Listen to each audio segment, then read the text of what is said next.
But my ultimate inspiration comes from my best friend, the dazzling woman from whom I received my name and my life's blood, Lorelai Gilmore.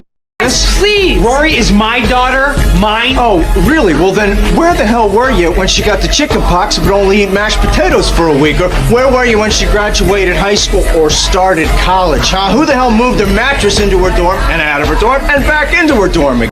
A cup of coffee. You do not want to grow up to be like your mom. Sorry, too late.